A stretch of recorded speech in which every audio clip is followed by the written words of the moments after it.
ഏറ്റവും സ്നേഹം നിറഞ്ഞ ഈ സ്ഥാപനങ്ങളുടെ സെക്രട്ടറി, പ്രസിഡന്റ്, അതുപോലെ തന്നെ അതിൻ്റെ മറ്റ് ഉത്തരവാദിത്തമുള്ളവർ, പ്രിയപ്പെട്ട മദ്രസയുടെ സദർ ഉസ്താദ്, അതുപോലെ തന്നെ നമ്മളെ ജമാലി ഉസ്താദ്, പിന്നെ മറ്റ് സഹപ്രവർത്തകർ, സ്നേഹനിധികളായിരിക്കുന്ന രക്ഷിതാക്കൾ, യുവാക്കൾ, എല്ലാത്തിനും ഉപരി പ്രിയങ്കരായിരിക്കുന്ന സഹോദരിമാരും ഉമ്മമാരും,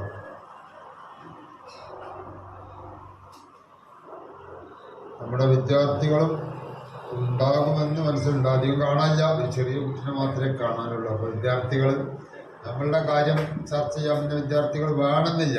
ഞാൻ രണ്ട് വിദ്യാർത്ഥികളെ ഉൾക്കൊണ്ടുകൊണ്ടുള്ളതല്ലല്ലോ. എന്നുവെച്ചാൽ നമ്മളിപ്പോൾ കാര്യങ്ങൾ ഇസ്ലാമിൻ്റെ ഓരോ കാര്യം വിദ്യാർത്ഥികൾ നമ്മൾ ഇതൊക്കെ കേൾക്കുന്നത് അവർക്ക് നല്ലൊരു കാരണം ഭാവി തലമുറ അവരാണല്ലോ. ഏതായാലും നമ്മൾ ഈ ഒരുമിച്ച് കൂടിയതിന് അള്ളാഹു തആല നമ്മളിന്ന് കബൂൽ ചെയ്യട്ടെ. അള്ളാഹു സുബ്ഹാനഹു വ തആല നമ്മളെ ഇസ്സത്ത്, അന്തസ് അള്ളാഹു തആല നിലനിർത്തി തരട്ടെ. ഇന്ന് ഇസ്ലാമിൻ്റെ പേരിൽ, മുസ്ലിങ്ങളെ പേരിലൊക്കെ വന്നുകൊണ്ടിരിക്കുന്ന ഓരോ ബുദ്ധിമുട്ടും വിഷമൊക്കെ ഇപ്പം ആർക്കും പറഞ്ഞറിയിക്കേണ്ട ആവശ്യമില്ല. ഒരു ഇസ്ലാമികമായിട്ടുള്ളൊരു വീട്, ഒരു പദം തന്നെ കിട്ടിയാലും അതിമ കടിച്ചു കൂടിയിട്ട് കടിപിടി കൂടുന്ന ഒക്കെ ഒരവസ്ഥ, അത്രമാത്രം ഒരു ഭയങ്കര അവസ്ഥ. ഈ ഒരു അവസ്ഥയിൽ നമ്മളെ കാര്യം നോക്കാഞ്ഞാൽ പിന്നെ ആരാ നോക്കുക? അതുകൊണ്ട് നമ്മളാദ്യം ഒന്ന് ബോധവാന്മാരാക്കണം. നമ്മളുടെ കാര്യങ്ങൾ, നമ്മൾ മുസ്ലിങ്ങളാണ്, നമ്മൾ മുസ്ലിങ്ങളായിട്ട് തന്നെ ജീവിക്കാം. ഇവിടുന്ന് മരിച്ചു പോകുമ്പോൾ ലാ ഇലാഹ ഇല്ലല്ലാഹ് എന്ന പരിശുദ്ധ കലിമ ചൊല്ലിയിട്ട് ഇവിടുന്ന് വിട പറഞ്ഞു പോകണം. അല്ലാതെ നമ്മൾ മുസ്ലിങ്ങൾ എന്ന് പറഞ്ഞിട്ട് പേര് മാത്രം മുസ്ലിമായിട്ട് ബാക്കിയൊന്നും ഇല്ലാതെ കണ്ടായാൽ പിന്നെ നമുക്കതിന് വലിയ കാര്യമൊന്നുമില്ലല്ലോ. ചിലപ്പോൾ കുട്ടികളോടൊക്കെ പറയും, എടാ ഈ മദ്രസ എന്ന് പറഞ്ഞാൽ ഇത് നമുക്ക് വേണ്ടി ഉണ്ടാക്കിയതാണ്. പഴയ ആളുകളും പുതിയ ആളുകളൊക്കെ ഒരുപാട് പണം ചെലവാക്കിക്കൊണ്ട് കുറേ കഷ്ടപ്പെട്ടുകൊണ്ടാണ് ഈ മദ്രസ ഇവിടെ ഉണ്ടാക്കിയത്. ഈ മദ്രസയിൽ മുസ്ലിം കുട്ടികൾ മാത്രമാണ്. നിങ്ങൾ സ്കൂളിൽ ചെന്ന് നോക്കിയാൽ അവിടെ കളി കണ്ട എല്ലാവരും കുട്ടികളുണ്ട്. ചാത്തപ്പൻ്റെയും കോരപ്പൻ്റെയും മീനാക്ഷിൻ്റെയും ലക്ഷ്മിൻ്റെയും ആൻ്റണിൻ്റെയും തോമസിൻ്റെയും അബ്ദുറഹ്മാനാജിൻ്റെയും എല്ലാവരും കുട്ടികളും ഉണ്ടാവും. ഒന്നും ഒഴിവുണ്ടാവില്ല. എന്നാൽ മദ്രസയിൽ നിങ്ങൾ അങ്ങനെ ചേർത്ത് കണ്ടിക്കണം. ഇല്ല, ഇവിടെ മുസ്ലിം കുട്ടികൾ മാത്രമേ ഉള്ളൂ. അത് എന്താണെന്ന് വെച്ചാൽ നമുക്ക് ഇസ്ലാമികമായിട്ട് ഒരുപാട് കാര്യങ്ങൾ മനസ്സിലാക്കേണ്ടിയുണ്ട്. മറ്റുള്ളവർക്ക് ഇപ്പോൾ അത്രയൊന്നും ചിലപ്പോൾ മനസ്സിലാക്കേണ്ടി ഉണ്ടാവില്ല. ഒരുപാട് കാര്യങ്ങൾ ഇപ്പോൾ നമ്മളൊക്കെ ഒരുപാട് കാര്യങ്ങൾ പഠിച്ച് ഇപ്പോഴും നമുക്ക് തോന്നുന്നത് എന്താ, ഇനി എത്രയോ കാര്യങ്ങൾ പഠിക്കാണ്ട് ഒന്നും പഠിച്ചിട്ടില്ല. ചെറിയ എന്തെങ്കിലുമൊക്കെ കുറച്ചൊന്ന് മറ്റുള്ളവരെക്കാട്ടി, ഒന്നും അറിയാത്തവരെക്കാട്ടി കുറച്ചൊരു വിവരമുണ്ട് എന്നല്ലാതെ ഒന്നും ആയിട്ടില്ല. അപ്പം ഈ നിലക്ക് ഇസ്ലാമിനെ സംബന്ധിച്ച് പഠിച്ചുകൊണ്ടിരുന്നാൽ എവിടുന്ന് അവസാനിക്കാൻ? എന്നിട്ടാണ് ഇപ്പോൾ ഒരു 10ാം ക്ലാസ് ഉണ്ടാകുമ്പോഴേക്ക് അവിടെയുള്ള കുട്ടികൾ 3/4 ഭാഗം പോയിട്ടുണ്ടാവും. എന്നത് മരിച്ചു പോയിട്ടാണ്. അതൊന്നല്ല, ഗൾഫിൽ പോയിക്കണം. ഇല്ല, എല്ലാ പെൺകുട്ടികളും കെട്ടിച്ചു പോയിക്കണാവില്ല, മറ്റവരൊക്കെ പെണ്ണെട്ടിക്കണം, അതൊന്നുമില്ല. 1ാം ക്ലാസ്സിൽ ചിലപ്പോൾ 2 ഡിവിഷനൊക്കെ കാണാം. 2 ഡിവിഷനൊക്കെ 1ാം ക്ലാസ് ഉണ്ടാവും. 60-70 കുട്ടികൾ. ആ മദ്രസയിൽ തന്നെ +2 ക്ലാസ്സിലെത്തിയ 2 കുട്ടി പേരിന് ചിലപ്പോൾ ഉണ്ടാവില്ല. +2 ക്ലാസ് തന്നെ ഉണ്ടാവില്ല. 10ാം ക്ലാസ്സിലെത്തിയാൽ തന്നെ കാണാൻ ചിലപ്പോൾ ഒരു 5-8 കുട്ടികൾ. ഈ നിലക്കാണ് ഇപ്പോൾ നമ്മളുടെ. അപ്പോൾ ഭൗതികമായിട്ടുള്ള കാര്യങ്ങളിൽ മാത്രം നമ്മളെ ചിന്ത വരുന്നുണ്ടോ? സ്കൂളുമായിട്ടുള്ള ഒരു അതിപ്രസരം, അത് ഏത് കാര്യത്തിലും അമിതമായാൽ അമൃതവും വിഷം ഞങ്ങൾ കേട്ടിട്ടുണ്ടാവും. ഇതിൻ്റെ പഴയ ശൈലി അനുസരിച്ച് അങ്ങനെയൊക്കെ പഴയ ആൾക്കാർ ഒരുപാട് കഥകൾ നമുക്കറിയാം. പായച്ചലിലൊക്കെ ഇന്ന ആൾക്കാർക്ക് അതൊക്കെ പുത്തിരിയ. എന്നാൽ ചോദിച്ചാൽ കുട്ടികൾ നേരെ കീക്കാൻ തൂക്കാൻ പറയാം. നമ്മളൊക്കെ പറയും എല്ല് മുറിയെ പണിയെടുത്താൽ പല്ല് മുറിയെ തിന്നാന്നൊക്കെ നിങ്ങൾ കേട്ടിക്കണാവോ? ഇന്നൊക്കെ എടുത്ത കുട്ടികളോടായി ചോദിച്ചിട്ടുണ്ടെങ്കിൽ എല്ല് മുറിയെ പണിയെടുത്താൽ എന്താ ആശുപത്രിയിൽ പോയിട്ട് കിടക്കേണ്ടി വരുന്നത്. അതാ ഇന്നത്തെ കുട്ടികൾ മറുപടി പറയാം. അങ്ങനെയാണ് ഇന്നത്തെ. ഇന്ന് നേരെ കീക്കാൻ നോക്കില്ല. എല്ലാം കാലം തന്നെ അങ്ങനെയല്ലേ, തലതിരിഞ്ഞ കാലഘട്ടമല്ലേ. അപ്പം അതുകൊണ്ട് ഇന്ന് ആ പഴയ കാലത്തുള്ള ഒക്കെ അങ്ങോട്ട് അസ്തമിപ്പിച്ചിട്ട് പുതിയത് മാത്രം നടക്കാന്നുള്ള ആ ഒരു സംവിധാനം പറ്റുമോ? ഇല്ല. അത് മുഴുവൻ തള്ളിയാൽ പിന്നെ ഇന്ന് കുറേയൊക്കെ കുരുത്തം പിടിക്കാത്തത് അതുകൊണ്ടാണ്. പഴയത് മുഴുവൻ തള്ളിയാൽ പിന്നെ എന്താ പിന്നെ ഉള്ളത്? എന്താ പിന്നെ ഇവിടെ ബാക്കിയുള്ളത് ഉണ്ടാകുക? ഇല്ല. പരിശുദ്ധ ഇസ്ലാം എന്ന് പറഞ്ഞാൽ പുതിയതിനൊക്കെ സ്വീകരിക്കാൻ പാകത്തിലാണ് ഇസ്ലാമിൻ്റെ കാഴ്ചപ്പാട്. ഇസ്ലാം അങ്ങനെ തന്നെ പുതിയതിനൊക്കെ സ്വീകരിക്കാൻ പറ്റും. പക്ഷെ അടിസ്ഥാനമായിട്ട് അതിൻ്റെ അടിസ്ഥാന ഘടകത്തിന് വ്യത്യാസം വരില്ല.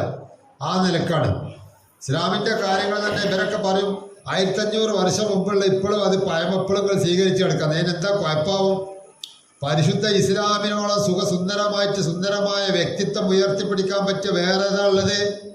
ഒരു വൃത്തിയുടെ കാര്യമാണെങ്കിൽ പരിശുദ്ധ ഇസ്ലാം അത് ഈമാനിന്റെ പകുതിയാണ് എന്ന് പറയുന്ന, അതുപോലെ തന്നെ എവിടെ നോക്കിയാലും വൃത്തിയെ സംബന്ധിച്ച് സംസാരിക്കുന്ന, അയൽവാസി പട്ടിണി കിടക്കുമ്പോൾ വയറ് നിറച്ച് തിന്നുന്നവൻ നമ്മളിൽപ്പെട്ടവനല്ല എന്ന് പഠിപ്പിക്കുന്ന, ചെറിയവരോട് കരുണ കാണിക്കണം, വലിയവരെ ബഹുമാനിച്ചു കൊള്ളണം എന്ന് പഠിപ്പിക്കുന്ന, അധ്വാനിക്കുന്നവൻ അവന്റെ വേർപ്പ് പറ്റുന്നതിന് മുമ്പ് അവന്റെ വേതനം കൊടുത്തുകൊള്ളണമെന്ന് പഠിപ്പിക്കുന്ന, ഏത് പച്ച കരളുള്ളതിന് കൊടുത്താലും കൂലിയുണ്ടെന്ന് പഠിപ്പിക്കുന്ന, ഇത്രമാത്രം മഹത്തമായ ഒരു അധ്യാപനം നടത്തുന്ന ഒരു മതം ഏതാണുള്ളത്?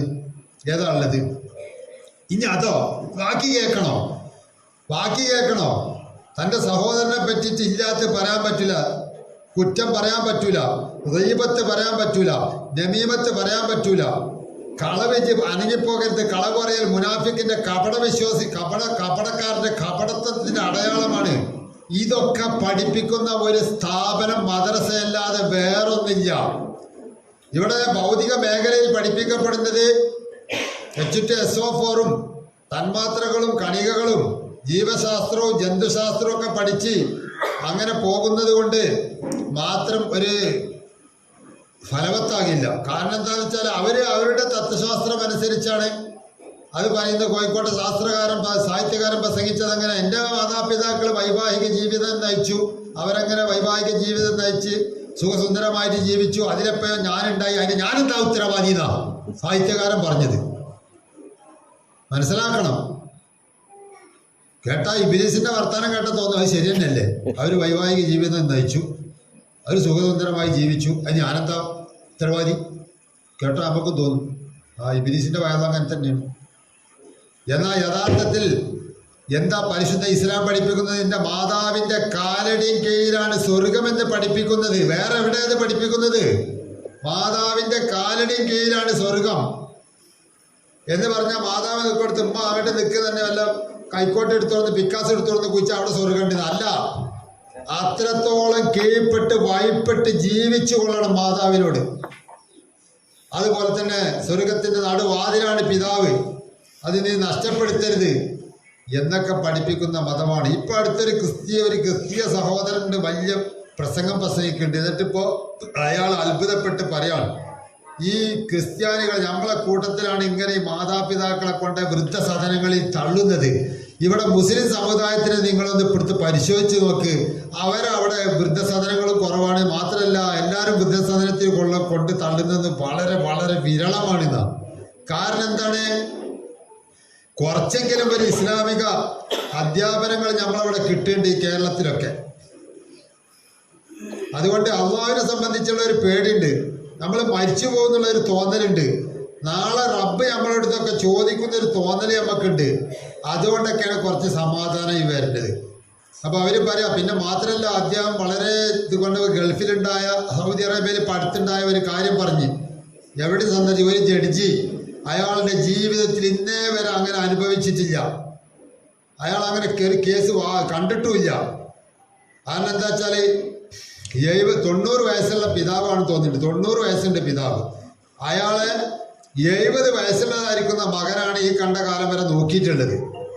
അങ്ങനെ ഈ അനുജനിക്ക് 60 വയസ്സുള്ള അനുജനിക്ക് വിട്ടുകൊടുക്കണമില്ല. ആപ്പാക്കാണെങ്കിൽ സുഖമില്ലാതെ അങ്ങനെ കൂടുതൽ വരുന്നേ. അങ്ങനെ ഇവര് കേസ് കൊടുത്തു, കോടതി കേസ് കൊടുത്തു, കേസൊക്കെ വാദിച്ച് അങ്ങനെയൊക്കെ പറഞ്ഞ് ഭയങ്കര വാദങ്ങളൊക്കെ നടന്ന് അവസാനം പിന്നെ ഇയാളോട് ചോദിച്ചു, വാപ്പാനോട് ചോദിച്ചു, അല്ല നിങ്ങൾക്ക് ആരെ കൂടെ പോകാനാണ് ഇഷ്ടം അതൊന്ന് പറയുന്നത്. അപ്പൊ വാപ്പ പറഞ്ഞ്, എന്നാലും ജഡ്ജി ഞാനെന്താ എനിക്കെൻ്റെ മക്കളൊക്കെ ഒരുപോലെ തന്നെ അല്ലേ, എനിക്ക് 2 മക്കൾ ഒരുപോലെ ഞാൻ ആരെ കൂടെ പോകുന്നു ഞാനെങ്ങനെ പറയാം, എനിക്ക് 2 ആളും ഒരുപോലെ തന്നെയാണ്. ഇവിടെ തന്നെ ഒരു തീരുമാനം പറഞ്ഞാൽ മതി തന്നെ, അതിൽ കുടുങ്ങിയില്ലേ. അവസാനം പിന്നെ ചുരുക്കി പറയാം, ജഡ്ജിന്റെ ഒരു തീരുമാനത്തിലാണ് എത്തി, എന്താ പിന്നെ ചെയ്യുക. അപ്പോൾ ഞാൻ ന്യായം പറഞ്ഞു. എന്ത് ന്യായം എന്നറിയോ? നിങ്ങൾ ഇത്രയും കാലം നിങ്ങൾക്കിപ്പോൾ 70 വയസ്സുമായി, 70 വയസ്സ് വരെ നിങ്ങൾ എന്ത് ചെയ്ത് നിങ്ങൾ പാനെ നോക്കിയിട്ടുണ്ട്, നിങ്ങൾ അനുജനെ നോക്കിയിട്ടില്ല. അതുകൊണ്ട് അനുജനക്കാണെങ്കിൽ 10-60 വയസ്സുള്ളൂ, നിങ്ങളെക്കാട്ടി കുറച്ച് ആരോഗ്യം കഴിവൊക്കെ ഉണ്ട്. അതുകൊണ്ട് കുറച്ച് കാലം ഇനി എന്ത് ചെയ്യട്ടെ, ആ അനുജന്റെ കൂടെ പോകട്ടെ എന്ന് പറഞ്ഞ് അനുജന്റെ കൂടെ വിട്ടുകൊടുക്കാൻ കണ്ട് ഉത്തരവായി. ഇതോടുകൂടെ ഇയാള് ആ കോടതിയിൽ നിന്ന് പൊട്ടി കരഞ്ഞുകൊണ്ട് പറയാ, ജഡ്ജി, പ്രിയപ്പെട്ട ജഡ്ജി, എന്റെ സ്വർഗത്തിന്റെ നടുവിലെ വാതിലാണ് നിങ്ങൾ അടച്ചു കളഞ്ഞത്, കൊട്ടി അടച്ചത് സ്വർഗത്തിന്റെ വാതിലാണ്, മനസ്സിലാക്കണം എന്നാ. ജഡ്ജി അന്തം വിട്ടുപോയി, തരിച്ചുപോയി. എന്താ ചെയ്യാം? അപ്പൊ അങ്ങനെയുണ്ട് മക്കള്. അപ്പൊ അതൊക്കെ എന്ന് പറഞ്ഞാൽ ഈ ചെറുപ്പത്തിൽ തന്നെ എന്താ, ചെറുപ്പകാലമിലുള്ള ഒരു ശീലം മറക്കുമോ മനുഷ്യനുള്ളൊരു കാലം എന്ന് നമ്മൾ കേട്ടിട്ടുണ്ടല്ലോ. ആ ചെറുപ്പത്തിൽ തന്നെ അതേ രീതിയിൽ ഇങ്ങോട്ട് വളർത്തി കൊണ്ടുവരുന്നത് കൊണ്ടാണ് അങ്ങനെ ഒരു ഇത് കിട്ടുന്നത്. അതുകൊണ്ട് നമുക്ക് ഇവിടെ മാത്രമല്ല ജീവിതം, നമ്മളെ മക്കളെ ഇവിടെ മാത്രം ദുന്യാവിൽ മാത്രം അന്തസ്സോടുകൂടി ജീവിച്ചാൽ പോരാ, മരിച്ചു പോയിട്ട് അവർക്ക് ഖബറ് മുതൽച്ച് അങ്ങോട്ടുള്ളതൊക്കെ സന്തോഷമായി കിട്ടണം. ഇത് നമുക്ക് നിഷേധിക്കാൻ കഴിയൂല. നമ്മളെ പള്ളിയുടെ ചുറ്റും ഖബറുണ്ടല്ലോ, അവിടെ ആരാ നമ്മളെ പൂർവികന്മാർ ചെന്ന് കിടക്കുന്ന സ്ഥലം, അവിടെ ഞമ്മക്കും പോയി കിടക്കേണ്ടതുണ്ട്. മരിക്കാതെ ഇവിടെ ഒരു കുട്ടി എന്ന് വരണ്ടായ ആൾക്കാരൊക്കെ എവിടെ പോയി? അവരൊക്കെ 6 അടി മണ്ണിലേക്ക് പോയി. ഞമ്മക്കും അങ്ങോട്ട് പോകാണ്ട് അവിടെ ചെന്നിട്ട് നമ്മൾ ഈ ദുരിതം അനുഭവിക്കാൻ പറ്റും? ആരും സഹായിക്കാണ്ട്. ഇവിടെ 100 ആൾക്കാർ സഹായിക്കാണ്ടാവും. ഇവിടെ പലരും ഉണ്ടാവും, സ്വന്തക്കാരും ബന്ധക്കാരും പാർട്ടിക്കാരും സ്നേഹിതന്മാരും എല്ലാവരും ഉണ്ടാവും. 6 അടി മണ്ണിൽ അവിടെ പോയ ആരുണ്ടായ? അതൊക്കെ മനസ്സിലാക്കണം. അപ്പൊ അതുകൊണ്ട് അല്ലെങ്കിൽ ഞാനിവിടെ ഒരു കുറ്റം ചെയ്തിട്ടില്ല, കുഴപ്പം ചെയ്തിട്ടില്ല, ഞാനൊക്കെ നന്നായിട്ട് ജീവിച്ചിക്കണ്, നിസ്കരിച്ചിക്കണ്, നോമ്പ് വെച്ചിക്കണ്, സക്കാത്ത് ചെയ്തിക്കണ്, എല്ലാം ചെയ്തിക്കണ്, മക്കളെ കാര്യം മക്കൾ പറഞ്ഞിട്ട് ഇപ്പൊ കേൾക്കണില്ല, ഞാൻ എന്താ ചെയ്യാം എന്ന് പറഞ്ഞ മക്കളൊക്കെ പിന്നെ നരകത്തിൽ പോയിക്കോട്ടെ എന്നാ. ആരാ അങ്ങനെ വിചാരിക്കാം? ആരാ അങ്ങനെ വിചാരിക്കും? കുടിയനാണെങ്കിൽ അങ്ങനെ വിചാരിക്കില്ല. ഏതായാലും ഇങ്ങനെ എൻ്റെ മക്കളെങ്കിലും നന്നാവട്ടെ, ആ വിചാരം തന്നെ എല്ലാവർക്കും ഉണ്ടാകുക. മാത്രമല്ല നമ്മൾ ആ നിലയ്ക്ക് മക്കളെ ശ്രദ്ധിക്കാതെ പോയാൽ നമ്മളെ ഖബറിൽ കിടക്കാൻ നമുക്ക് സ്വസ്ഥത ഉണ്ടാവില്ല. കാരണം പരിശുദ്ധ ഖുർആൻ പറഞ്ഞതാണ്, ഖൂ അൻഫുസക്കും വഅഹ്ലീകും നാറ. നിങ്ങളെ സ്വന്തം ശരീരത്തിൽ നിങ്ങൾ അഹിലിന്റെ തന്നെ ഭാര്യ മക്കൾ സന്താനങ്ങളൊക്കെ ഉണ്ടല്ലോ, ഭാര്യ സന്താനം, അവരുടെയൊക്കെ ശരീരങ്ങളെ നരകത്തെ തൊട്ട് കാത്തുകൊള്ളണം എന്നുള്ള പ്രഖ്യാപനമാണ് നമ്മളോടുള്ളത്. കുട്ടി റഷീദായിട്ട് ഗുരുവാകുന്നത് വരേക്കുമുള്ള കടപ്പാട് നമ്മളിന്ന് ഒഴിവാവൂല. റഷീദായി ഗുരുവാകാൻ തന്നെ എങ്ങനെ? ഓനക്ക് എന്തെങ്കിലുമൊക്കെ ചിലർ പൈസ ഒക്കെ കൊടുത്താൽ ഓനത് ഹക്കായ മാർഗത്തിലൊക്കെ ചെലവഴിക്കുന്നുണ്ടോ? അതല്ല വേറെ വെറുതാക്കി കളയാണോ, ദൂർത്തടിച്ച് കളയാണോ, അവൻ്റെ സ്വഭാവം മോശമാകണോ എന്നൊക്കെ നോക്കണം. ആ നിലക്ക് ആകണില്ലെങ്കിൽ ഇവൻ റഷീദായി ഗുരുവായിട്ടുണ്ട്, ആ നിലക്ക് പരിശീലിപ്പിച്ചിട്ട് എടുക്കണം രക്ഷിതാവിന്. അങ്ങനെ ഒരു പ്രായപൂർത്തി ആവുന്നവരെ ആയാൽ നല്ല നിലക്കാണ് ഈ കുട്ടിയെങ്കിൽ നമുക്ക് സമാധാനിക്കാം. പിന്നെ നമുക്ക് സങ്കടമില്ല, പിന്നെ ഇപ്പൊ പേച്ചാൽ നമുക്ക് അതിൻ്റെ ഉത്തരവാദിത്വം വരില്ല. അതല്ലാത്ത നിലക്കാണോ എന്നാൽ 90 വയസ്സായാലും ശരി ഉത്തരവാദിത്വം ഒഴിവാവില്ല. കുറ്റം മുഴുവൻ കാനൽ വിസ്റുഫി റഖബത്തി വലിയിഹി, കുറ്റം രക്ഷിതാവിൻ്റെ പെരടിയിലാണ്. കാരണം എല്ലാത്തിനും ഈ രക്ഷിതാവ് മാത്രം, രക്ഷിതാവ് തന്നെയാണല്ലോ ആ കുട്ടിയെ വളർത്തിണ്ടാക്കിയതും അതിന് ഭക്ഷണം കൊടുക്കുന്നതും മരുന്ന് വാങ്ങിക്കൊടുക്കുന്നതും വസ്ത്രം വാങ്ങിക്കൊടുക്കുന്നതും ഒക്കെ രക്ഷിതാവ് തന്നെ. പിന്നെ ധാർമ്മികമായിട്ട് മനസ്സിലാക്കാനും ആ കുട്ടിയുടെ പരലോകം രക്ഷപ്പെടുത്താൻ വേണ്ടി വേറെ ആൾ വരുമോ? ഇല്ല, നമ്മൾ തന്നെയാണ് അത് ശ്രദ്ധിക്കേണ്ടത്. അതുകൊണ്ട് ബഹുമാനികളെ, എൻ്റെ പ്രിയപ്പെട്ട രക്ഷിതാക്കളെ, സ്നേഹനിധികളായിരിക്കുന്ന രക്ഷിതാക്കളെ, നമ്മൾ ശരിക്ക് കാര്യങ്ങൾ ഉൾക്കൊള്ളണം. നമ്മളിന്ന് മതത്തിൽ നിന്ന് കൂടുതൽ അകന്ന് പോകുന്നത് കൊണ്ടാണ് ഈ ഭക്ഷണ തളികയിലേക്ക് കൈകൾ നീട്ടുന്നത് പോലെ എല്ലാവരും നമ്മളെ വാരി പിച്ചിപ്പറിക്കാൻ നോക്കുന്നത്. ശരിക്കും അള്ളാഹുവിലുള്ള വിശ്വാസം വന്ന് നമ്മളുടേതായ കാര്യങ്ങളിലൊന്ന് ഒതുങ്ങി നിന്നാൽ പിന്നെ നമ്മളെ സംബന്ധിച്ച് വലിയ പരിശുദ്ധ ഖുർആൻ പറഞ്ഞതാണ്, വാന്തമുല്ല അവരവനെ ഇൻകുന്തും മുഅ്മിനീൻ, നിങ്ങൾ തന്നെയാണ് മേലെ വേജാറാവുന്നത്. പക്ഷെ ഒരു നിബന്ധന അള്ളാഹു പറഞ്ഞിട്ടുണ്ട്, ഇൻകുന്തും മുഅ്മിനീൻ, നിങ്ങൾ സത്യവിശ്വാസികളാണെങ്കിൽ അത് നിബന്ധനയാണ്. ബദർ ഉഹുദൊക്കെ നമ്മൾ വയത് വരാൻ നല്ല ഉഷാറാണ്. പക്ഷെ എന്താ ബദറൊക്കെ ഉണ്ടായത്? വെറും 313 ആളുകൾ, ആയിരക്കണക്കിന് സർവ്വസജ്ജരായിരിക്കുന്ന എല്ലാവിധ ആയുധങ്ങളും ഭക്ഷണവും എല്ലാം ഉള്ളതായിരിക്കുന്ന ആളുകൾ പട്ടിണി പാവങ്ങൾ പോയി പൊരുതി ജയിച്ചത് എന്തേ? ഈമാൻ തന്നെ. അതന്നെയാണ് പരിശുദ്ധ ഖുർആന്റെ ഈ വാക്യം നമ്മൾ പരിശോധിച്ച ഇൻകുന്തു മുഅ്മിനീൻ എന്ന് പറഞ്ഞത്.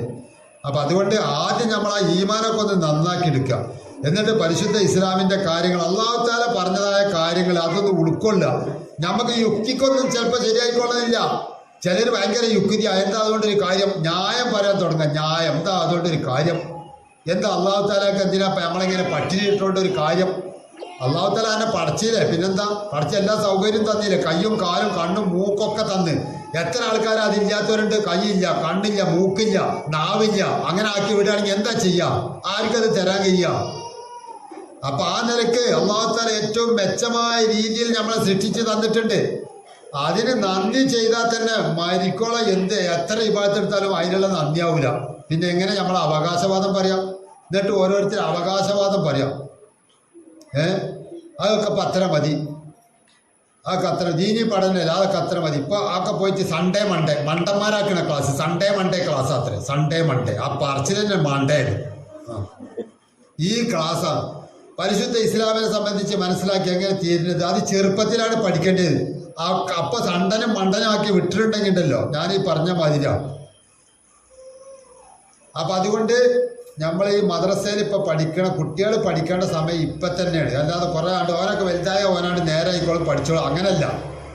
അപ്പൊ നമ്മൾ ആ ചെറുപ്പത്തിൽ തന്നെ ഇങ്ങോട്ട് ശീലിച്ച് വളച്ച് കൊടുത്താൽ അൽഹംദുലില്ലാഹ് അത് നമുക്ക് നന്നായിട്ട് തന്നെ കിട്ടും. നമുക്ക് പരലോകത്ത് അത് ഓടാണ്. നമുക്ക് അഥവാ എന്തെങ്കിലും കാരണം കൊണ്ട് നമ്മൾ നരകത്തേക്ക് പോകേണ്ട ഒരു അവസ്ഥ വന്നാൽ കുട്ടികൾ നമ്മളെ കൈ പിടിച്ചിങ്ങോട്ട് കയറ്റും. ഇത് വെറുതെ പറഞ്ഞൊന്നല്ല. മുമ്പ് ഈസാ നബി അലൈഹി സ്വലാത്തു വസ്സലാമിന്റെ കാലത്ത് ഒരു മോശം മനുഷ്യണ്ടായത്, അയാൾ മരിച്ച് മറയത്. അങ്ങനെ അപ്പൊ ഈസാ നബി ആ ഖബർസ്ഥാന്റെ അടുത്ത് കൂടി അങ്ങനെ പോവുകയാണ്. പോകുമ്പോഴേ ഖബറിൽ ഭയങ്കര ശിക്ഷ. ഈസാ നബി മനസ്സിലാക്കി മഹാദോഷിയായ മനുഷ്യനായിരിക്കും. ഖബർ അങ്ങനെയുള്ള ആ ഖബർ ഇമ്മാ റൗദത്തും മിൻ റിയാദിൽ ജന്ന, ഖബർ ഒന്നിരിക്കലോ സ്വർഗത്തോപ്പിൽ നിന്നുള്ള ഒരു തോപ്പാണ്. ഔ ഹുഫറത്തും മിൻ ഹുഫരിൻ നീറാൻ, അല്ലെങ്കിൽ നരകക്കുഴിയിൽ നിന്നുള്ള ഒരു കുഴിയാണ് എന്ത് ഖബർ, ഒന്നിരിക്കലോ സ്വർഗത്തോപ്പ്. അതന്നെയാണ് നമ്മൾ ദുആ ചെയ്യുമ്പോൾ പടച്ചവനെ അല്ലാഹുമ്മ ജഅൽ ഖബറഹു റൗദത്തും മിൻ റിയാദിൽ ജന്ന, പടച്ചവനെ അദ്ദേഹത്തിന്റെ ഖബർ സ്വർഗത്തോപ്പ് എന്നുള്ള തോപ്പാക്കി റബ്ബേ എന്ന് നമ്മൾ ദുആ ചെയ്യലുണ്ടല്ലോ. ഖബർ കണ്ടിട്ട് വലാ തജഅൽ ഖബറഹു ഹുഫറത്തും മിൻ ഹുഫരിൻ നീറാൻ, പടച്ചവനെ നരകക്കുഴിയിൽ നിന്നുള്ള കുഴി ആക്കല്ലേ എന്ന് നമ്മൾ ദുആ ചെയ്യലില്ലേ. എന്താണത്? ഇതന്നെ ഒന്നിരിക്കലോ ഖബർ സ്വർഗത്തോപ്പായിരിക്കും, അല്ലെങ്കിൽ നരകക്കുണ്ട്. അപ്പൊ ഇതാണ് അതിന്റെ സ്ഥിതി. ഏതായാലും ഈസാ നബി അവിടുന്ന് പോയി. പക്ഷെ തിരിച്ച് അങ്ങനെ തന്നെ അദ്ദേഹം വരുന്നത്, അവിടെയൊക്കെ പോയി തിരിച്ച് അതേ സ്ഥലത്ത് കൂടി വരിക. ആ സമയത്ത് ഖബർ ശാന്തം, ഒന്നും കേൾക്കണില്ല. ഇതെന്താ അത്ഭുതം! ഖബറിന്റെ സ്ഥിതി ഇങ്ങനെയാണല്ലോ. ഇതെന്താ അവിടെ സംഭവിച്ചത്? ഈസാ നബിക്ക് അത്ഭുതം. ഈസാ നബി റബ്ബിനോട് ചോദിച്ചു. അപ്പൊ റബ്ബി ഈസാ നബിക്ക് വഹി അറിയിച്ചു കൊടുത്തു. ഈസാ നബി അതിന്റെ കഥ കേൾക്കണം നിങ്ങൾക്ക്. കഥ വേറൊന്നുമല്ല, ഈ മനുഷ്യൻ മോശ. പക്ഷെ ഇവൻ മരിക്കുമ്പോൾ അവന്റെ ഭാര്യ ഗർഭിണിയാണ്. അങ്ങനെ കുറച്ച് മാസങ്ങൾക്കൊക്കെ ശേഷം ഒരു കുഞ്ഞിന് ജന്മം നൽകി. അപ്പോ പിതാവേതാലും ചെല്ലോ, ഇവനെ ഗർഭം ചുമന്ന സമയത്ത് തന്നെ മരിച്ചുപോയില്ലേ. ആ സ്ത്രീ കുട്ടിയെ നല്ല നിലക്കൊക്കെ പോറ്റി വളർത്തിണ്ടാക്കി ഒരു പാഠശാലയിൽ ചേർക്കാൻ പ്രായമായപ്പോൾ എന്ത് ചെയ്തു? ആ കുട്ടീൻ്റെ കയ്യും പിടിച്ചുകൊണ്ട് ഒരു ഉസ്താദിൻ്റെ അടുത്ത് ചെന്ന് ഏൽപ്പിച്ചു. ഇവൻ്റെ വാപ്പ മരിച്ചിരിക്കുന്നത് യത്തീമായ കുട്ടിയാണ്, ഇവന് കൊന്ന് പഠിപ്പിച്ചു കൊടുക്കണം, അങ്ങനെ എങ്ങനെയെന്നൊക്കെ പറഞ്ഞ് ആ ഉസ്താദ് ഏറ്റെടുത്ത്. അങ്ങനെ ആ കുട്ടിക്ക് പരിശുദ്ധ വാക്യം ഇസ്ലാമിൻ്റെ ഏത് നല്ല കാര്യം ചെയ്യുമ്പോഴും നമ്മൾ ഉപയോഗിക്കേണ്ട വാക്കുണ്ടല്ലോ, ബിസ്മില്ലാഹിർ റഹ്മാനിർ റഹീം. ഏത് കാര്യം ചെയ്യുമ്പോൾ, നല്ല കാര്യം ചെയ്യുമ്പോട്ടാ, അല്ല വീഡിയോയിൽക്കുമ്പോഴല്ല, അപ്പൊ വേണ്ട. അപ്പൊ നല്ല കാര്യങ്ങൾ, ചായ കുടിക്കുക, ചോറ് തിന്നേ, അല്ലെങ്കിൽ നല്ല കാര്യം എഴുതാൻ പോവുക, ഖുർആൻ ഓതാൻ തുടങ്ങിയ, ഓത് കൊടുക്കാൻ തുടങ്ങിയ, അപ്പോഴൊക്കെ ഈ ബിസ്മി. ഏത് നല്ല കാര്യം ചെയ്യുമ്പോൾ ബിസ്മി ചെല്ലാട്ടെങ്കിൽ കുല്ലാമിന്റെ നീ പാലിൻ ലാ യുബദോബി ബിസ്മില്ല ഫൗ അബത്തർന്ന, അത് ലക്ഷണക്കേടുള്ളതാണ്. അതിനൊരു കുരുത്തം പിടിക്കൂല, അത് ഹൈറും ബർക്കത്തൊക്കെ കുറയും അത് ചെല്ലിയിട്ടില്ലെങ്കിൽ. അപ്പൊ അങ്ങനത്തെ ആ ബിസ്മിന്റെ അതിന് പറയാൻ നേരമൊന്നും ഉണ്ടാവില്ല.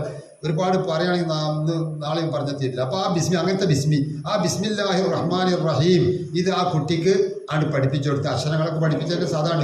അപ്പൊ ആ കുട്ടി അത് ഏറ്റുചൊല്ലി.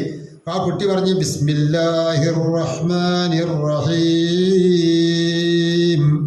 ആ കുട്ടി ഭൂമി ലോകത്ത് വെച്ച് ആ അള്ളാഹിന്റെ റഹ്മാൻ റഹീം എന്നുള്ള വസ്ഫക്കളുടെ ആ പദം അങ്ങോട്ട് ഉപയോഗിച്ചതായിട്ട് പറഞ്ഞപ്പോൾ അള്ളാഹു മലക്കുകളെ വിളിച്ച് പറഞ്ഞു, മലക്കുകളെ ആ ശിക്ഷ ഒഴിവാക്കി കളി. എന്താ കാരണം? ഒന്നില്ല, അവന്റെ ബീജത്തിൽ വന്ന ഒരു പിഞ്ചു കുഞ്ഞ് അത് ഒരു ദോഷം ചെയ്തിട്ടില്ല, പാവാണ്. അപ്പോൾ ഇവന്റെ ഇപ്പാനെ എൻ്റെ പേരിങ്ങനെ ഉച്ചരിച്ചുകൊണ്ട് എൻ്റെ നാമത്തിൽ പറയുമ്പോൾ ഇവന്റെ ഉപ്പാനെ ഖബറിലിട്ട് ശിക്ഷിക്കുന്നത് ഒരു ശരിയല്ലല്ലോ. അപ്പോൾ ആ പാവം കുട്ടീനെ മനസ്സിലാക്കി അതിങ്ങനെ ഈ ബിസ്മി ചെല്ലുന്നത് കൊണ്ട്, എൻ്റെ പേരൊക്കെ പറയുന്നത് കൊണ്ട്, അതിൻ്റെ പുണ്യം കൊണ്ട് ആൾ ശിക്ഷ ഒഴിവാക്കിയത്. അതാണ് സംഗതി. നോക്കിങ്ങൾ അവിചാരിതമായി ഇങ്ങനെ ഒന്ന് സംഭവിച്ചിട്ട് പോലും അവനക്ക് ഈ നരകശിക്ഷ ആ ഖബറിന്റെ ശിക്ഷയിൽ നിന്ന് ഒഴിവായെങ്കിൽ ഒന്ന് മനസ്സിരുത്തിക്കൊണ്ട് ഇന്റെ കുട്ടികളൊന്ന് നന്നാകട്ടെ, അതുകൊണ്ട് നമുക്കും ഗുണം കിട്ടട്ടെ എന്ന് ഉദ്ദേശിച്ചുകൊണ്ട് നമ്മളെ മദ്രസയിലേക്ക് കുട്ടികളെ പറഞ്ഞയച്ചാൽ ഗുണം നമുക്ക് കിട്ടൂലേ? ഉറപ്പല്ലേ കിട്ടും, ഇരട്ടി ഇരട്ടി പ്രതിഫലം കിട്ടും. മാത്രല്ല നിങ്ങൾ നോക്കുക, ഒരു മനുഷ്യൻ മരിച്ചാൽ ഇതാ മാത്രം ഇൻസാൻ ഇങ്കത്താബൽ ഇല്ലാമിൻ സലാസ്, 3 എണ്ണം വെച്ച് ബാക്കിയൊക്കെ മുറിഞ്ഞു പോകും. അതിൽ 3 കൂടി പറയണില്ല. അതിൽ ഒന്നിപ്പോൾ പറഞ്ഞത് എന്താ? ഔ ഇൽമു യുന്തഫഉ ബിഹി, ഉപകാരപ്രദമായിരിക്കുന്ന ഇൽമ്.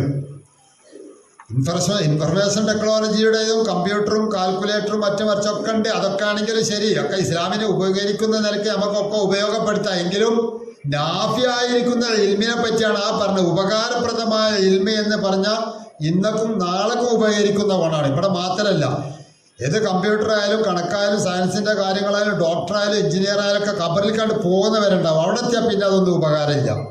അവിടെ പോയിട്ട് ഒന്നും രക്ഷപ്പെടാൻ സാധിക്കൂല. അവിടെ പൈസ കൊടുത്തിട്ട് മലക്കളിരുന്ന് അടി കിട്ടൂല. അതൊന്നും അതൊക്കെ ഇവിടെ ദുന്യാവിൽ നടക്കും. പോലീസുകാർക്ക് കൈക്കൂലൊക്കെ ആണ് കൊടുത്ത പട്ടാളക്കാർക്കൊക്കെ. അവിടെ അതൊന്നും നടക്കൂല. അവിടെ ഈ ദുന്യാവിൽ ജീവിക്കുമ്പോൾ അതൊക്കെ ഉണ്ടായിക്കോട്ടെ, അതിന് കുഴപ്പമൊന്നുമില്ല. ഈ ദുന്യാവ് അദ്ദുന്യാ മസറാത്തുൽ ആഖിറ എന്നാണ്. ഈ ദുന്യാവ് ആഖിറത്തിലേക്കുള്ള കൃഷിയിടമാണ്. നമുക്കറിയാലോ, കൃഷി നടത്തി നല്ല സമ്പാദ്യം കിട്ടിയിട്ടുണ്ടെങ്കിൽ എന്താ സുഖം. നമുക്ക് നെല്ലൊക്കെ ഉണ്ടാക്കുകയാണെങ്കിൽ നല്ല അരിയൊക്കെ തിന്നാൽ നല്ല ഭക്ഷണം കിട്ടും. തേങ്ങ ഒക്കെ ഉണ്ടെങ്കിൽ ഒക്കെ അതിന് കിട്ടും. അതുപോലെ റബ്ബറൊക്കെ വെട്ടിയാൽ നല്ലത് പൈസ. അങ്ങനെ ഏത് കൃഷികളാണെങ്കിലും ശരി, അത് നമുക്കറിയാലോ, അതിൻ്റെ കൂലിയൊക്കെ കിട്ടുമ്പോൾ അതിന് സാമ്പത്തികമായിട്ട് മെച്ചപ്പെട്ട് ഇങ്ങനെ വരും. എന്ന പോലെ ഇവിടുന്ന് നമ്മൾ ഈ ദുന്യാവ് ആഖിറത്തിലേക്കുള്ള കൃഷിയിടമാണ്. കൃഷിയൊക്കെ ഇവിടുന്ന് ചെയ്യണം. അതിൻ്റെ വിളവെടുപ്പ് ഏതാ? പരലോകത്താ. എല്ലാ കൂലി അവിടുന്നാണ് കിട്ടും. അതിനിവിടെ നിന്ന് മനക്കണം. അപ്പം അതുകൊണ്ടാണ് ദുന്യാവിൽ നമുക്ക് ജീവിക്കാനുള്ള ആവശ്യമായ സൗകര്യങ്ങൾ വേണം, അത് ഉപയോഗപ്പെടുത്തുകയും ചെയ്യാം. പക്ഷെ ദുന്യാവേച്ചിന് കിടന്ന് മരിക്കരുത്, അത്രേ ഉള്ളൂ. നാളെ എനിക്ക് പോണ്ടി വരും, ആറടി മണ്ണിലേക്ക് പോണ്ടി വരും എന്നൊരു ചിന്ത ഉണ്ടാകും, അത്രേ ഉള്ളൂ. അതുകൊണ്ട് പ്രിയമുള്ളവരെ, വീട്ടിൽ പറയാൻ സമയമില്ലല്ലോ, നമ്മളെ ഭാവി തലമുറ, ആ ഭാവി തലമുറയെ നമ്മളെ അവസാന ശ്വാസം വലിച്ച് നമ്മളാണ്ട് പോണതിന് മുമ്പ് ആ ഭാവി തലമുറക്ക് ഒരു താങ്ങും തണലുമായിട്ട് വേണം ഇവിടുന്നാണ്ട് പോകാൻ. അതാണ് നമ്മൾ ചിന്തിക്കേണ്ടത്. അതിനാണ് കുറച്ച് കാര്യങ്ങളൊക്കെ ഇവിടെ സൂചിപ്പിച്ചത്. രക്ഷിതാവ് ശ്രദ്ധിക്കണമെന്നും കുട്ടി ശ്രദ്ധിക്കണമെന്നും ഉസ്താദുമാര് ശ്രദ്ധിക്കണമെന്നും ബഹുമാനപ്പെട്ട മാനേജ്മെന്റ് അവർക്ക് ഉത്തരവാദിത്തം ഉണ്ടല്ലോ, അവർ ശ്രദ്ധിക്കണമെന്നൊക്കെ പറയുന്നത് അതുകൊണ്ടാണ്. ഓരോരുത്തരും ശ്രദ്ധിക്കേണ്ട കാര്യങ്ങളതാണ്. ഒരു മദ്രസ ഉണ്ടാക്കുക, അവിടെയുള്ള ബെഞ്ചും ഡെസ്കും, അതുപോലെ ഉസ്താദുമാരൊക്കെ നിയമിക്കുക, അവർക്കൊക്കെ ശമ്പളം കൊടുക്കുക, അവർക്കുള്ള വേണ്ട ഭക്ഷണ കാര്യങ്ങളൊക്കെ ചെയ്തു കൊടുക്കുക. ഇവിടെ കുട്ടികൾ വന്നാൽ അവർക്ക് ഉസ്താദുമാർക്കൊക്കെ എന്തെങ്കിലും മൂത്രമൊഴിക്കാനും മറ്റൊക്കെയുള്ള സൗകര്യങ്ങൾ ഉണ്ടാക്കി കൊടുക്കുക. ഇവർക്ക് നിസ്കാരം പരിശീലിപ്പിക്കാൻ ഇവിടെ ഹൗദോ വെള്ളം എന്തെങ്കിലുമൊക്കെ ഉണ്ടാക്കുക, ഒരു നിസ്കാര റൂമോ ഹാളോ എന്തെങ്കിലും സൗകര്യം ചെയ്തു കൊടുക്കുക. അങ്ങനത്തെ കുറേ കാര്യങ്ങൾ ഇതൊക്കെ ആരാ ചെയ്യേണ്ടത്? അതൊക്കെ ബഹുമാനപ്പെട്ട മാനേജിങ് കമ്മിറ്റിയാണ്. നമ്മളെ മാനേജിങ് കമ്മിറ്റിയോട് സംബന്ധിച്ച് നോക്കുമ്പോൾ അവർ കുറേയൊക്കെ ഇതിനെ സംബന്ധിച്ച് ബോധമുള്ളവരും ചിന്തിക്കുന്നവരും ചെയ്യുന്നവരുണ്ട്. പരമാവധി കഴിവിൻ്റെ പരമാവധിയൊക്കെ ചെയ്യണത് തന്നെയാണ്. പിന്നെ എന്തെങ്കിലും ചെയ്യണമെങ്കിൽ നമ്മളാണ് പിന്നെ ഉണർത്തേണ്ടത്. ഇന്ന കാര്യം കൂടി വേണം, അത് ചെയ്തിട്ടില്ലെങ്കിലല്ലേ നമുക്ക് പറയാൻ പറ്റുള്ളൂ.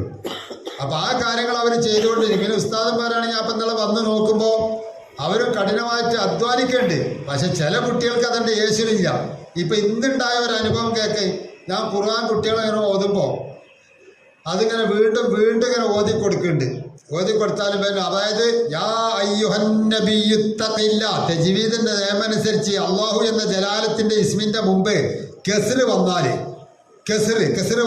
അവിടെ എന്താ തഫ്ഹീമല്ല തെർക്കീക്കാണെന്ന തജ്വീദിന്റെ നിയമം പറഞ്ഞിട്ട് ഞങ്ങളും കേട്ടോളി, നമുക്കൊക്കെ ഒന്ന് പഠിക്കാലോ. ഇപ്പോൾ എല്ലാവർക്കും കുട്ടികളോട് തജ്വീദൊക്കെ വായിക്കുമ്പോൾ അത് മനസ്സിലാക്കാലോ. അവിടെ തെർക്കീക്കാണ്, തഫ്ഹീമല്ല. അതായത് നമ്മൾക്ക് ഉദാഹരണം പറഞ്ഞാൽ നമ്മൾ ബിസ്മില്ലാഹി ഓതൂല, ആരും ബിസ്മില്ലാഹി റഹ്മാനി പറയില്ല. അവിടെ ബിസ്മില്ലാഹി, അള്ളാഹ് തന്നെയാണ് ബിസ്മില്ല. അങ്ങനെ മീമിന് കെസറാണ് വന്നത്, അതുകൊണ്ട് ലാമായിട്ട് ഉച്ചരിച്ചോളണം എന്ന് പറഞ്ഞാൽ ഇത്തഖില്ല അവിടെ ലാമായിട്ട് ഉച്ചരിക്കണം. ബില്ല ലില്ല അവിടെയൊക്കെ എന്താണ് കെസറായിട്ട് ലാമായിട്ട് ഉച്ചരിക്കണം. എന്നാൽ അള്ളാഹു എന്നുള്ളതും അള്ളാഹു തആല എന്ന് പറയുമ്പോഴും റബ്ബുനല്ലാ എന്നൊക്കെ പറയുമ്പോഴും റബ്ബുന എന്നൊക്കെ അപ്പുറത്ത് ഫത്തഹാണ്, അങ്ങനെയൊക്കെ പറയുമ്പോൾ അവിടെ അള്ളാഹു തഫ്ഹീമാക്കിയിട്ടാ പറയാ. അങ്ങനെ ഞാൻ പറഞ്ഞോണ്ടല്ലോ, ഈ കുട്ടിക്ക് ഒരുപാട് പറഞ്ഞു അങ്ങനെയല്ല മോനെ ഇങ്ങനെ പറയും, ഇത്തഖില്ല. അപ്പൊ കുട്ടി പറയും ഇത്തഖില്ല. പിന്നെയും പറഞ്ഞു കൊടുക്കും ഇത്തഖില്ല പറയും, അപ്പോഴും പറയും ഇത്തഖില്ല. അങ്ങനെ പിന്നെ ഇല്ല അന്ന് അങ്ങനെയൊക്കെ പറഞ്ഞു അപ്പൊ പറയുമ്പോ ശരിയായിട്ട് അങ്ങനെ പറഞ്ഞു ഒരു വിധാണ്ട്. പിന്നെ എന്തോ ഭാഗ്യത്തിനാണ് ഇത്തക്കില്ല എന്ന് പറഞ്ഞു കിട്ടി. ഇതാണ് ചില കുട്ടികളുടെ കോലം. എത്ര വട്ടം പറഞ്ഞു കൊടുക്കണം എന്നറിയോ? അതിപ്പോൾ എങ്ങനെ ഉസ്താദിനെ കുറ്റം പറയാം, എന്നാൽ മുഫത്തിസിനെ കുറ്റം പറയാം. മുഫത്തിസ് പഠിച്ചിട്ട് പഠിപ്പിച്ചിട്ട് നേരായില്ല, എന്നിട്ട് അവസാനം തടി രക്ഷപ്പെടുത്തി, കാരണം ഇത്തക്കില്ല എന്ന് പറഞ്ഞു കിട്ടി. അപ്പം അങ്ങനെയൊക്കെ ഉണ്ട്. അപ്പം രക്ഷിതാക്കളും വേണം ഇതൊക്കെ ഒന്ന് അറിയാം. ഈ ഓൺലൈൻ കാലത്ത് വന്നപ്പോൾ ഉസ്താദുമാരെ കുറച്ച് ബുദ്ധിമുട്ടൊക്കെ അവർ മനസ്സിലാക്കിയിട്ടുണ്ട്. എന്നിട്ട് ഓരോരുത്തരും മൊബൈലിൽ ഇങ്ങനെ മൊബൈൽ ഈ തള്ളാർക്ക് അറിഞ്ഞൂടെ മൊബൈലിലാണ് ഇത് കേൾക്കണമെന്ന് അറിയുന്നത്, ഓതി ഉസ്താദിനെ വിട്ടുകൊടുക്കുകയാണ്. അപ്പം ഇത് നേരാണ്. ഞാൻ പറഞ്ഞു എന്താണ് എന്താ പറഞ്ഞു വജത്തെ അന്നെ ഫോണ് ഇനി എന്താ ഞാൻ ചെയ്യാം. എന്നിട്ട് മരുവളെ വിളിച്ച് പറയാം എന്താ ചെയ്താ ഇതിനൊന്നും കെയ്യൂലെന്നെ കൊണ്ട് ഒരു കുട്ടീനെ നേരാക്കാൻ എനിക്ക് കഴിയണില്ല കേട്ടോ. ഇവിടെ 10-30 കുട്ടികളെ ഒരു ഉസ്താദ്, അപ്പം എത്ര ശ്രമ വേണം. കുറ്റം പറയാൻ എല്ലാവരും വലിയ ചോറാണ്. ഇപ്പം ഒരു കഥ ഉണ്ട്. പണ്ടത്തെ എന്താണ് അസനാരും അല്ലാക്കാനും മമ്മീതും അല്ലാക്കാനും ഒക്കെ കഥ കണ്ട് പറയും. അന്നൊക്കെ എന്തേന്ന് കുട്ടികൾക്കുള്ള ബഹുമാനം, എന്തേന്ന് ഉഷാറ്. അവരൊക്കെ ഖുറാനോദിൽ പഠിച്ച ആ കുട്ടികളെ കണ്ടിട്ടുണ്ടെങ്കിൽ എന്ത് ബഹുമാനം പേടിയായിരുന്നത്. ഇപ്പോഴത്തെ ഉസ്താദുമാർ ആർക്കാം ഒരു ചുക്കൂല്ല. അതിനങ്ങനെ ഈ ഉസ്താദുമാരെ മുഴുവൻ കുറ്റം പറഞ്ഞിട്ടല്ലേ ഇവർ നടക്കുക. അന്ന് ഈ കുട്ടി പോയിട്ട് അസമല്ലാക്ക വൈനുണ്ടല്ലോ, വൈരിൽ മാമൂബി. ഇപ്പോഴും കുട്ടികളാണ് നമ്മൾ പറഞ്ഞ വൈരി എന്ന് പറയും. വൈരിൽ മാമൂബി. ഓനെ വാവല്ല, ഇവിടുന്ന് ഓയിന് ചങ്കിൻ്റെ ഇതാണ് മേലെ തൊണ്ടയുടെ മേലറ്റത്ത് ഓയിന് പറയും.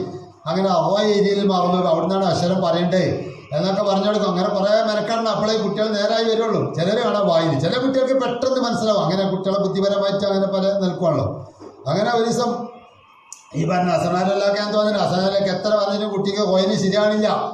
അതിൽ ഒരു ദിവസം എന്ത് ചെയ്തേതറിയോ, നല്ല ചൂടുള്ള ഈ പയഞ്ചക്കൻ്റെ കുരു അത് പുഴുങ്ങിയിട്ട് നല്ല ചൂട് കൊടുക്കുക തൂക്കപാത്രത്തിലിട്ട് മൂപ്പര് അതേറ്റിട്ട് വന്ന് നല്ല തിളച്ച വെള്ളമൊക്കെ ഇട്ടിട്ട് എന്നിട്ട് വന്നിട്ട് പറയും അരസക്കാരി തുടങ്ങി ഓയിരിൽ മഹദൂബി അരസക്കാൻ ഐരി എന്ന് പറയും.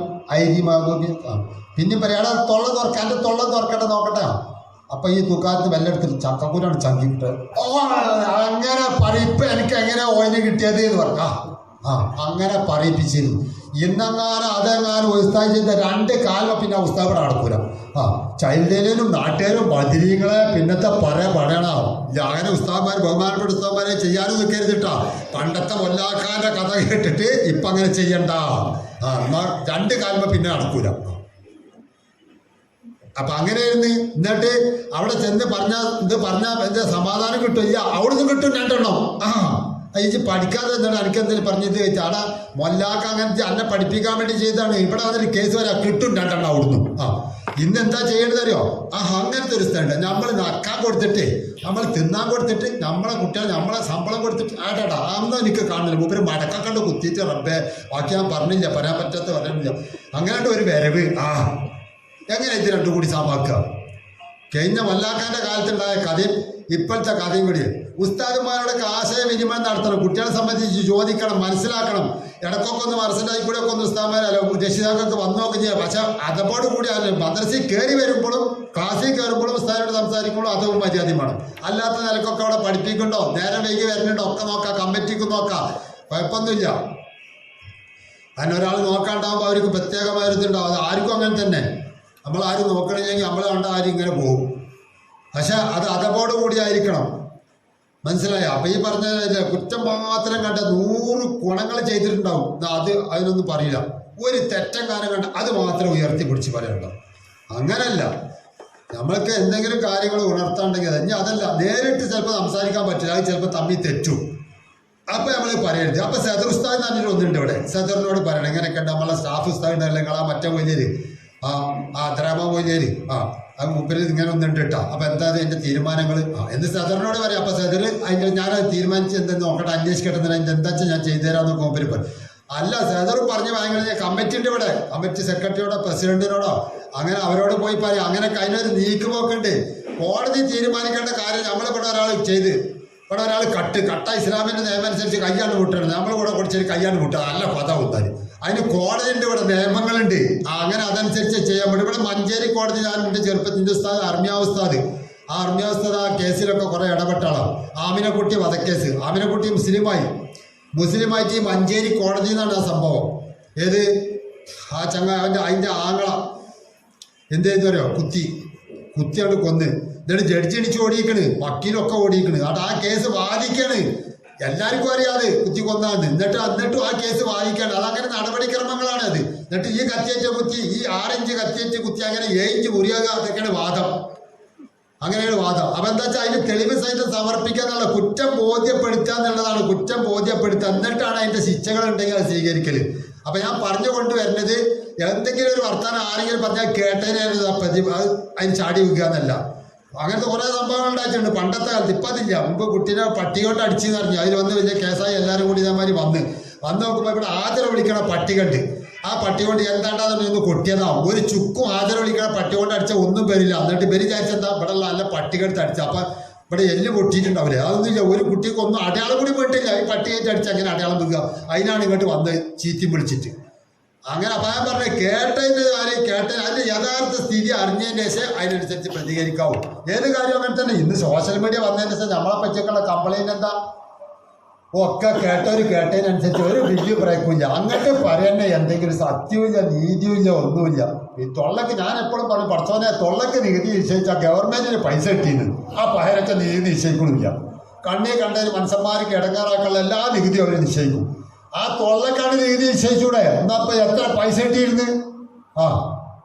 അതൊന്നും ആലോചിക്കില്ല. അയാൾക്കുള്ള ബുദ്ധി ഇല്ലല്ലോ. കാണും മൂത്രം കുടിച്ചുള്ള ബുദ്ധി എങ്ങനെ ഉണ്ടാകുക? അപ്പൊ നിങ്ങൾ ആലോചിച്ച് നോക്കി. അപ്പൊ അതുകൊണ്ട് നമ്മള് മുസ്ലിങ്ങളാണ്. നമ്മൾ ആരും ദ്രോഹിക്കാൻ പാടില്ല, ദ്രോഹിക്കണില്ല. പക്ഷെ നീതി സത്യം കണ്ട് ഒരാൾ തെറ്റ് ചെയ്യണണ്ടാ പറയണ്ടേ?